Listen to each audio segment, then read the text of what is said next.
సుమన్ టీవీలో మీ personal and business promotions కోసం కింది నెంబర్కి కాంటాక్ట్ చేయండి.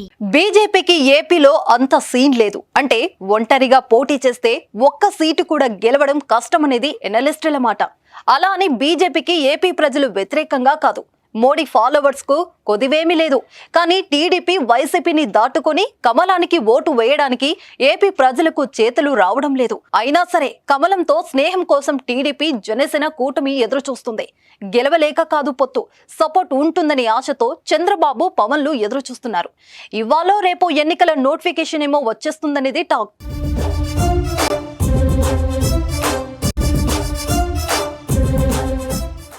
ఈలోపు బీజేపీ తమతో జత కడుతుందా లేదా అనే డైలమాలో చంద్రబాబు ఇటు పవన్ కళ్యాణ్ ఉన్నారు.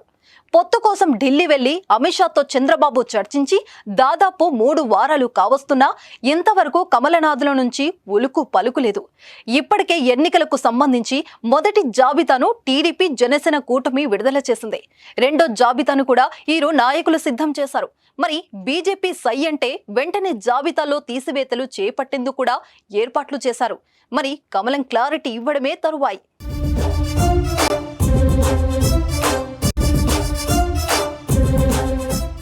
ఉండవల్లిలోని టీడీపీ చీఫ్ చంద్రబాబు నివాసానికి బుధవారం పొద్దున్నే పవన్ కళ్యాణ్ చేరుకున్నారు. ఇరువురు సమావేశమై 2వ విడత అభ్యర్థుల జాబితాపై గంటన్నర పాటు కసరత్తు చేసినట్లు తెలుస్తోంది. ఢిల్లీలో జరుగుతున్న పరిణామాలపైన చర్చిస్తున్నట్లు సమాచారం. సీట్ల పంపకాల్లో ఉమ్మడి గోదావరి జిల్లాల సహా వివిధ ప్రాంతాల్లో రేగుతున్న అసంతృప్తిపై కూడా చంద్రబాబు పవన్ ఫోకస్ పెట్టారు. అసంతృప్తులను చల్లార్చే అంశంపై సంప్రదింపులు చేస్తున్నారు. మరోవైపు బీజేపీ ఏపీ అధ్యక్షురాలు దగ్గుబాటి పురంధేశ్వరి ఢిల్లీ వెళ్లారు. పొత్తులపై బీజేపీ హైకమాండ్ తో డిస్కస్ చేయనున్నారు. సీనియర్ లీడర్ వెంకయ్య నాయుడు రాజకీయాల్లో ఉంటే ఏపీతో పొత్తుపై ఈ పార్టీకి తేల్చేసేవాళ్ళు. ఆయన పొలిటికల్ గా దూరంగా ఉండటం వల్లే పొత్తు ఇష్యూ ఇప్పటి వరకు కొలిక్కి రాలేదు. పురంధేశ్వరి బీజేపీలో ఉన్నప్పటికీ అధిష్టానం దగ్గర గట్టిగా స్వరం వినిపించే అంత సీనియారిటీ బీజేపీలో ఇంకా రాలేదని, అందుకే త్వరగా తేల్చడం లేదని ఎనలిస్టులు అంటున్నారు. అయితే బీజేపీ పొత్తుపై ఏ రోజో రేపో క్లారిటీ వస్తుందని చంద్రబాబు పవన్లు ఎదురు చూస్తున్నారు.